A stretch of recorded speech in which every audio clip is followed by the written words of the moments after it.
Hello everybody, and welcome to Group D4's research proposal presentation. We are Jenna Toffelmeyer, Kaylee Stoke, Maddie Stokes, and Nicole Stanton, and our research project was surrounding deforestation and biodiversity loss in the Brazilian Amazon. Our presentation is titled Deforestation in the Amazon, We Are Not Out of the Woods Yet. Please enjoy. Thank you. So first of all, the introduction and background. Biodiversity is the variety of life and refers to all biological organization levels. The Amazon rainforest is one of the most biodiverse regions on Earth. It consists of over 10% of the world's known diversity, as it is home to over 3 million species. We see biodiversity in the canopy system in the Amazon rainforest, where niches are formed to serve as nurseries for tadpoles while providing water for millions of canopy dwellers. This magnificent region is located in South America, consisting of 9 nations and over 3,000 acknowledged indigenous territories.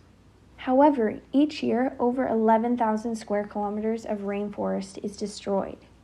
The major drivers of biodiversity loss in the Amazon are the unsustainable deforestation rate in the region, largely from cattle ranching. The destruction of the Amazon rainforest affects the global climate. One example is that the Amazon acts as a major carbon sink, and today it may only be absorbing 50% of the carbon dioxide from the atmosphere it did 20 years ago. Therefore, our purpose is to investigate the impact of unsustainable deforestation in Brazil on diverse wildlife and the solutions required to slow the rate of deforestation. Our hypothesis is deforestation in the Amazon is causing biodiversity loss, and that deforestation is closely associated with government management of the land.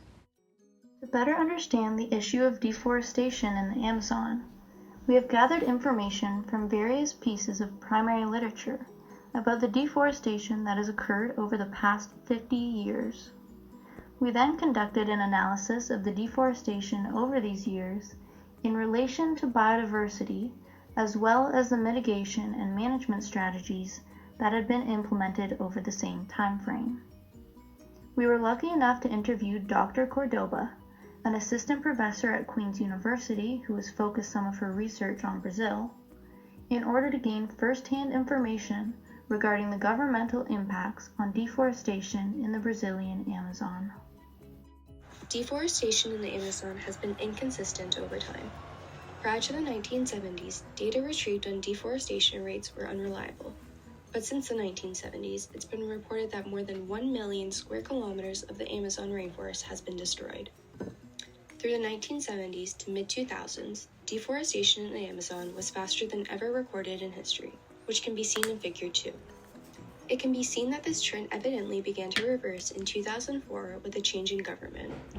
Forest loss in Brazil decreased significantly from 2004 to the early 2010s, driven by several factors, including increased law enforcement, pressure from environmentalists, and satellite monitoring. Despite these decreasing trends, in 2018, a new president came into government promoting extractive industries and agribusinesses. Current rates of deforestation have increased sharply, reaching levels not seen since the mid-2000s.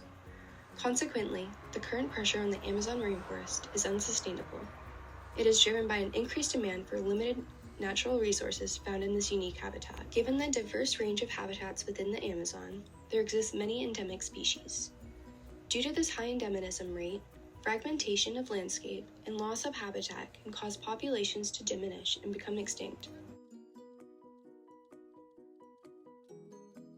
From the late 1970s to 2004, the Amazon experienced a significant spike in deforestation. From 2005 to 2014, deforestation in the Amazon declined by 70% due to the implementation of several mitigation strategies involving governmental policies, decreased product demand, expansion of protected areas, and increased protection and monitoring efforts. The soy moratorium and cattle agreement programs were introduced in 2006 and 2009. These resulted in companies excluding any producers from their supply chain that contributed to deforestation after 2006 and 2009.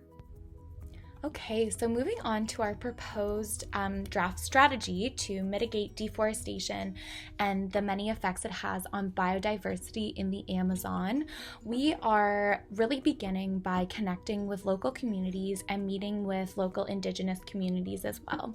We feel like it's a very important aspect to our proposal to have the knowledge integration approach that we discussed in lecture. This is done by developing a collaborative approach and proposal for the changes in policies that we want to see with the government as well as the non-governmental organizations. So by meeting with local communities and Indigenous communities, we will create different policies that have been beneficial in the past, such as expanding protected areas to preserve Indigenous territories, as well as expanding law enforcement surrounding illegal logging. From here, we will meet and propose our mitigation strategies to gain the support of non-governmental organizations, as well as maintaining open communication with the locals. After this, we will then approach the government and propose our mitigation strategies and hopefully help with that implementation of the policy changes that have been largely overlooked with the new government. From there, we will work with the non-governmental organizations and locals to promote the importance of education on deforestation's impact on biodiversity. Hopefully through this, we will gain communication and pressure for the government to implement these policies.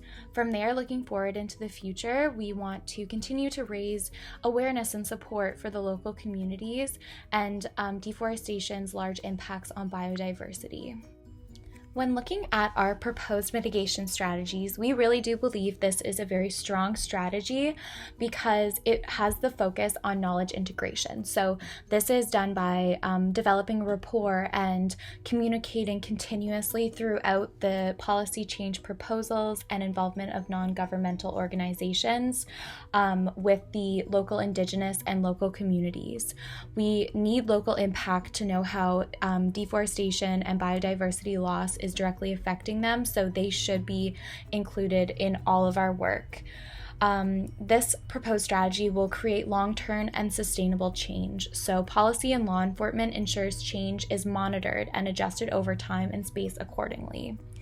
We also know that these policies that we are suggesting to be re-implicated have been effective in the past by reducing deforestation in the Amazon and preserving biodiversity. Also, our policies change and focus on cultural restoration and preservation. So by protecting Indigenous territories and collaborating with Indigenous communities, we ensure that cultural richness of the Amazon is preserved. However, when looking at some of the potential challenges, time is definitely working against us. So it takes time to develop a dialogue and the support of non-governmental organizations and gaining the trust and developing rapport with local community members and Indigenous communities. Also, when looking at logistics, given the state of our current government, given our talk with Dr. Diana Cordoba, we know that Brazil is struggling in COVID-19 and the government largely lacks regard for environmental health. So given the harsh political environment, we may have some government resistance to our mitigation and policy implementation strategies. But overall, gaining the support of the locals and opening that dialogue and open communication with the government and focusing on the education and raising awareness of implementing these policies really shows the strength of our strategies. We must acknowledge our community partner who provided us with extremely useful first-hand insight on the Brazilian government's role in forest management. Dr. Cordoba from Queen's University focused her research in Brazil while studying political ecology, local situations, and broader economic and political processes.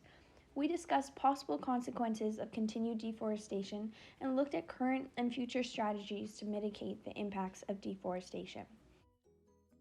Speaking with Dr. Cordoba allowed us to gain knowledge on the socio-political drivers of deforestation in the Amazon. In conclusion, anthropogenic impacts on the environment are seen globally, but are especially prevalent in the Amazon rainforest, a hotspot for wildlife biodiversity. Maintaining biodiversity is the key to having healthy and resilient ecosystems. By analyzing the trends in deforestation in relation to biodiversity and policy change, we have found that biodiversity loss is associated with rates of deforestation in the Amazon, and that the policies in place can greatly influence the severity of deforestation. A complex problem, such as this one, will require a complex solution that incorporates both policy change and collaboration with locals, indigenous communities, and non-governmental organizations. With the right policies in place and the proper support, the damage done to the Amazon can be greatly reduced and even reversed. Thank you so much for listening to our presentation.